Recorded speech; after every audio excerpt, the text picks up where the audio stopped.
जय हिंद। आज का टॉपिक है, हम लोग क्षार के बारे में जानेंगे। और क्षार को ही भस्म के नाम से भी जाना जाता है। और इसे एकदम बेहतरीन ढंग से हर एक पॉइंट को बताएंगे और वीडियो को अंत तक देखना। तो सबसे पहले ये समझो कि जो क्षार यानी भस्म है ना, इसका स्वाद कड़वा होता है। यानी जिसका स्वाद कड़वा होगा वो सब के सब क्षार कहलाएगा। लेकिन एग्जामिनर बहुत चालाक हो गया है, इतना साधारण सा सवाल तो वो पूछेगा नहीं कि जिसका स्वाद कड़वा होता है वो क्या कहलाएगा। तो वो यहाँ से क्या पूछता है यही कि कोई भी यौगिक, क्या सवाल यहां से बनता है कि कोई भी यौगिक, और ये यौगिक अम्ल से अभिक्रिया करके लवण और जल बना देता है। अम्ल से अभिक्रिया करके लवण और जल बना देता है, तो इसी को क्या कहते हैं? क्षार यानी भस्म कहते हैं। सबसे पहले ये बात जरूर याद रखना कि यौगिक अम्ल से अभिक्रिया करेगा तो क्या बनाएगा? लवण और जल बनाएगा। और इसको क्या कहेंगे? तो इसी को क्षार या भस्म कहेंगे। अब बारी बारी से हर एक बात को समझाते हैं। सबसे पहले यौगिक के बारे में समझना। जिसका सूत्र होगा वो यौगिक कहलाएगा, और जिसका सूत्र नहीं होगा वो यौगिक नहीं कहलाएगा। जैसे नमक, तो नमक का सूत्र होता है NaCl, तो ये यौगिक कहलाएगा। लेकिन ये क्या है? मार्कर। ई मार्कर के कोई सूत्र होता है तो ये यौगिक नहीं कहलाएगा। मिट्टी, मिट्टी का कोई सूत्र होता है? नहीं, तो वो यौगिक नहीं कहलाएगा। ये वाला बात है क्लियर? उसके बाद अम्ल, तो जिसका स्वाद खट्टा होगा वो अम्ल कहलाएगा। जैसे नींबू, नींबू क्या होता है? खट्टा, तो वो क्या कहलाएगा? अम्ल। और लवण, लवण कहने का मतलब जिसका स्वाद नमकीन होगा, जैसे नीमक। क्लियर? आप पानी, जल को ही पानी कहते हैं, ये तो भली भांति जानता होगा, इसका सेवन डेली करता है। क्लियर? अब कई वैज्ञानिक आए और अलग अलग वैज्ञानिक अलग अलग तरीका से क्षार यानी भस्म के बारे में बताया। लेकिन उसमें से सबसे इम्पोर्टेंट आर्हेनियम के बात को माना जाता है। यानी आर्हेनियम क्षार के बारे में क्या बात बताया, ये एग्जाम में अक्सर सवाल पूछा जाता है। उस व्यक्ति का नाम कहा तो आर्हेनियम। और आर्हेनियम किसके बारे में बताया? तो आर्हेनियम क्षार के बारे में बताया।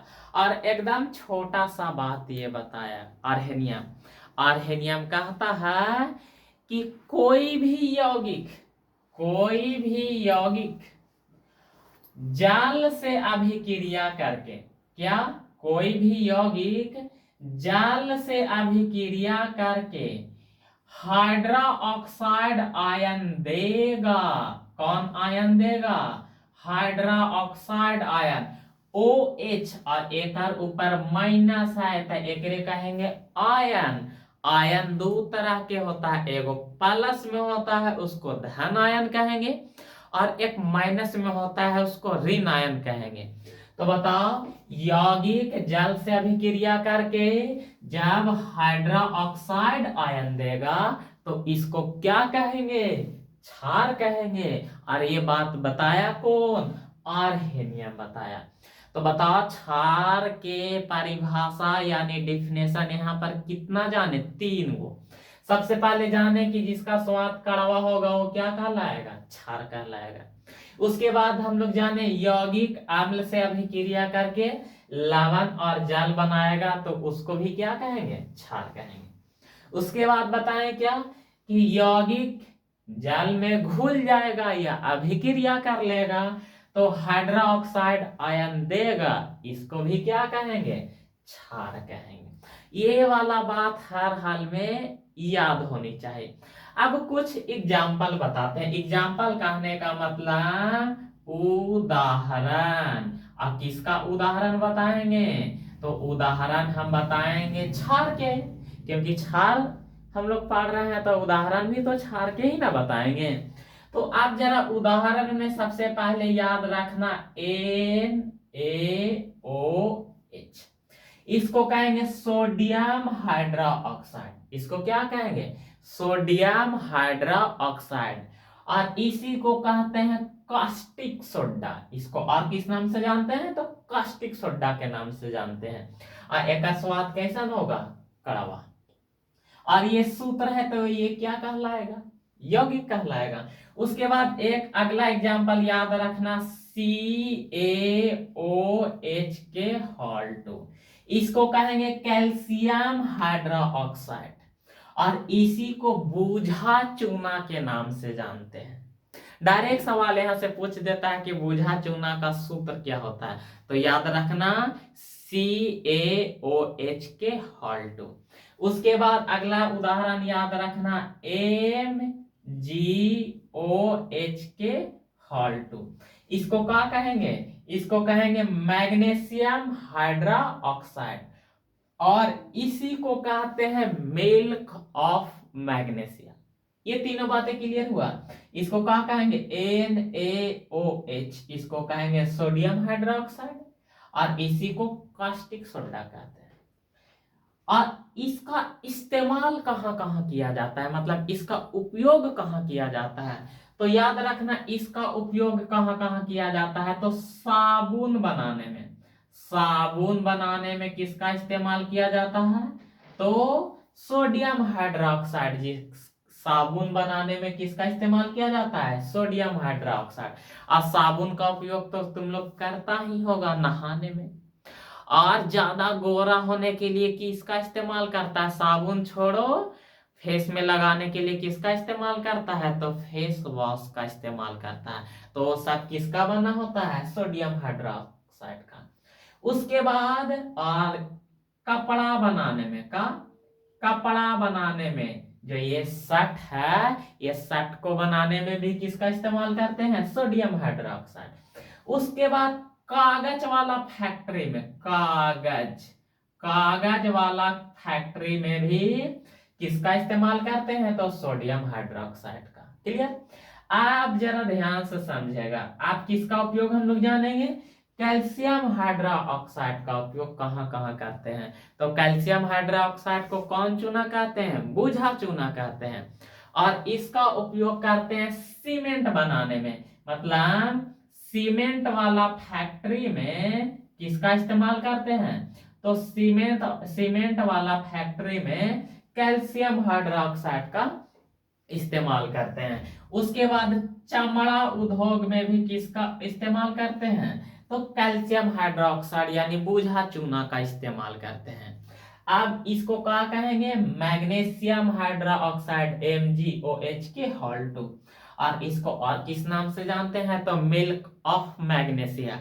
जब प्रैक्टिस सेट का मारता होगा तो वहां डायरेक्ट सवाल ये पूछता है कि निम्न में से कौन मिल्क ऑफ मैग्नीशिया है। अब 4 गो रहेगा ऑप्शन, ओकरा में एगो ई वाला सूत्रवा भी शामिल होता है। तो मिल्क ऑफ मैग्नीशिया का इस्तेमाल कहाँ करते हैं? तो जब हम लोग के पेट में अम्लीयता बढ़ जाता है, तो पेट के अम्लीयता को कम करने के लिए किसका इस्तेमाल करते हैं? मिल्क ऑफ मैग्नीशिया का, जिसको कहते हैं प्राति अम्ल के रूप में इस्तेमाल करते हैं। किस रूप में इसका इस्तेमाल करते हैं? तो प्राति अम्ल के रूप में इसका इस्तेमाल करते हैं। यानी पेट में अम्लीयता बढ़ जाता है तो उसको कम करने के लिए किसका इस्तेमाल करते हैं? मैग्नीशियम हाइड्रोक्साइड, या इसी को कहते हैं मिल्क ऑफ मैग्नीशिया। इतना बातें क्लियर हुआ? क्या सवाल पूछ सकते हैं? अब बताओ, जिसका स्वाद कड़वा होगा वो क्या कहलाएगा? क्षार कहलाएगा। यौगिक अम्ल से अभिक्रिया करके लवण और जल बनाएगा, वो भी क्या कहलाएगा? क्षार कहलाएगा। आर्सेनियम क्षार के बारे में क्या बताया? तो आर्सेनियम क्षार के बारे में यही बताया कि कोई भी यौगिक जल से जब अभिक्रिया करेगा तो वो हाइड्रोक्साइड आयन देगा, वो क्षार कहलाएगा। अब यहाँ से सवाल क्या बनता है वो जरा बारीकी से सुनेगा और समझेगा। क्या बनता है कि लिटमस पेपर मतलब क्षार कौन सा लिटमस पेपर को कौन सा लिटमस पेपर में बदलने का काम करता है? तो जरा ध्यान से समझेगा, इसको एक ट्रिक के मदद से बताते हैं। क्या सवाल बनता है, लिटमस पेपर का हो या लिटमस पत्र का हो, लेकिन ज्यादातर इस्तेमाल किया जाता है पत्र का। ठीक, अब सवाल का बनता है कि क्षार लिटमस पात्र को कौन सा लिटमस पात्र को कौन सा लिटमस पात्र में बदल देता है। तो इसका एक ट्रिक है, याद रखना, छलनी का। याद रखना, छलनी। छलनी समझता है, महिला लोग सुबह सुबह एकदम चाव से किसका इस्तेमाल करता है, क्या पीती है, दारू नहीं, चाय। तो चाय जब बन जाता है तो चाइया से चाय पत्तिया को अलग करता है छलनी के मदद से। छलनी, छा से हो जाएगा छार, छा से का हो गया छार, अल्लाह से हो गया लाल, और नी से का हो गया, नी से हो गया नीला। चुटकी में याद हुआ, यानी छार लाल लिटमस पात्र को नीला लिटमस पात्र में बदल देता है। बातें क्लियर हुआ, छार लाल लिटमस पात्र को किस में बदल देता है, नीला लिटमस पात्र में बदल देता है। अगर ये वाला बातें याद है छलनी, तो यहाँ से ये वाला सवाल बहुत पॉपुलर है, एग्जाम में यहाँ से सवाल बनता है, बनता नहीं है, पूछा जाता है। अब हम लोग जानेंगे क्षार के प्रकार के बारे में, कि क्षार कितने तरह के होता है। तो क्षार के प्रकार जानेंगे क्या, तो क्षार दो तरह के होता है। मतलब क्षार कितने वैरायटी के होता है, दो तरह के। यानी भाष्म कितने तरह के होता है, दो तरह के। एक का नाम है प्रबल क्षार, एक का नाम क्या है, तो एक का नाम है प्रबल क्षार, और दूसरा का नाम क्या है, तो दूसरा का नाम है दुर्बल क्षार। दूसरा का नाम क्या है, दूसरा का नाम है दुर्बल क्षार।